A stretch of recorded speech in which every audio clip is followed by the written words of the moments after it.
this year for my senior project, I chose reckless driving as my topic. And I chose it because of a personal experience that I had on August 16th, which was the first day of the school year. On the first day of this year, at about 1 p.m., my boyfriend was driving my car, and he was going south on 131. And he was under the influence and speeding, and he blacked out as he was driving and veered off the highway. And he managed to slide between two road signs that were pretty close together, and somehow he didn't hit them. And he was going at such, they can't prove how fast he was going, but he was going at such a fast speed that he kept sliding. And he drove head-on into a pile of bricks that were out in the grass for display.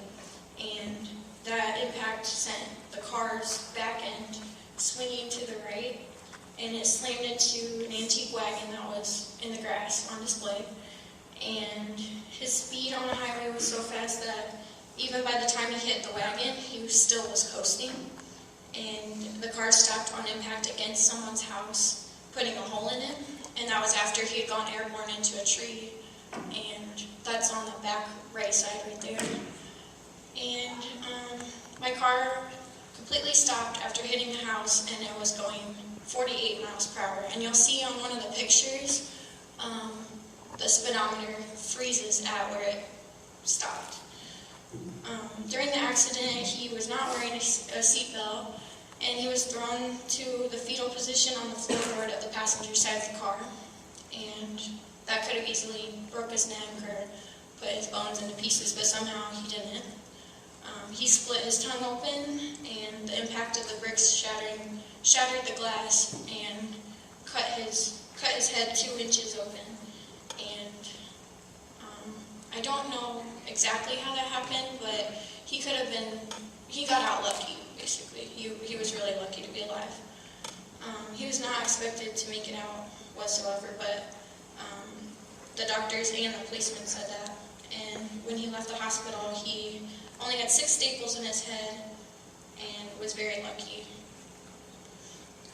Because of his bad decisions, he was automatically put in handcuffs and in custody when he was in the hospital. And he was arrested for reckless driving, and he spent 11 days in jail. After the CT scans and x-rays, they sent him straight there. And for something like that, punishments come hard, and along with jail time in court and fines, he will be paying for this in court for a long time, probably about 1.5 years. He totaled my first car, and that was the most upsetting thing, but I was just happy that he was alive. But it really put an impact on my life, because I see people driving now that don't really concentrate as well as they should on what they're doing, and they don't take it as seriously as it is. And I just saw how easily it happened, and because of the personal experience, it really hit me hard.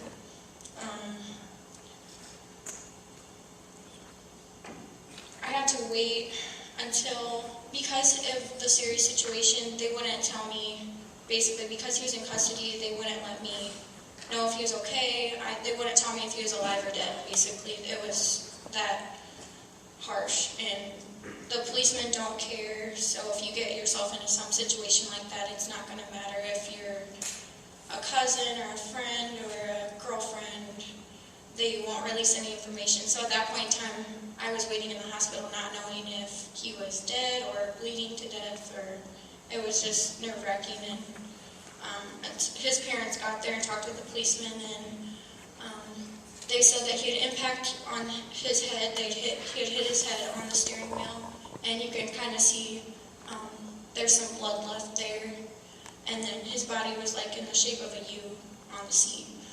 So, but he was very lucky to be alive, and I don't want anyone else that I know or anyone else in this room or anyone you guys know to be in a situation like that, because it hits you really hard when it's someone you know or love, and it was nerve-wracking to me when I didn't know that that person was okay. So I just don't want anyone to end up in a situation like this.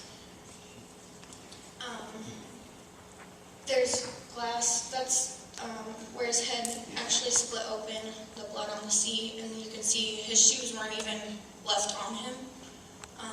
They flew off of him as he was, we repositioned him, but there was just glass everywhere, and all the windows were knocked out, but the back left one.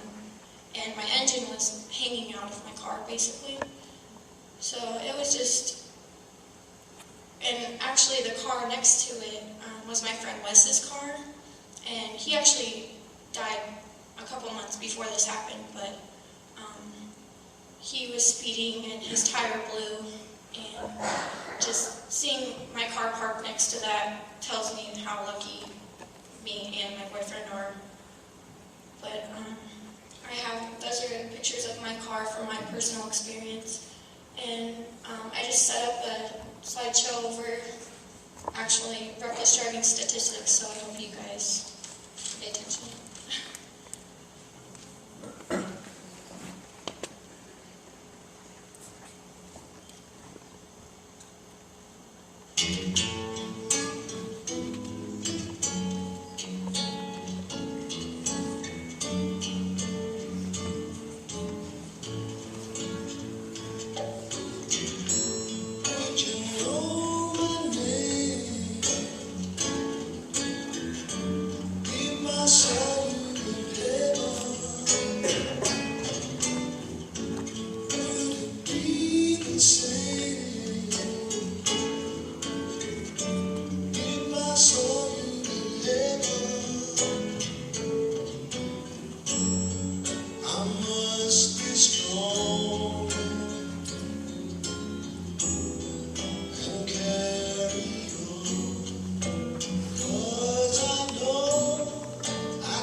picture is just my cousin Tyler, my closest cousin.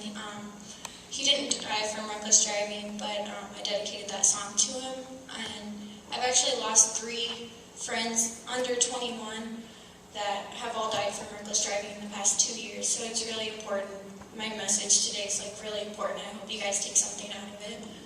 And I was wondering if anyone wants to come up and share or stand up and share any reckless driving situation that they heard of or have experienced or know about. Does anyone, anything?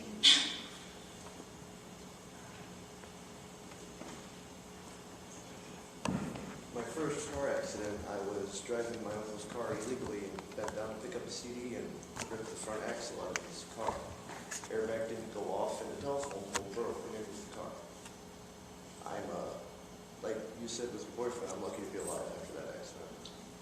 And it happened so easily, like something like that just sounds so simple, and you looked away for just a second, and then it all went downhill from there.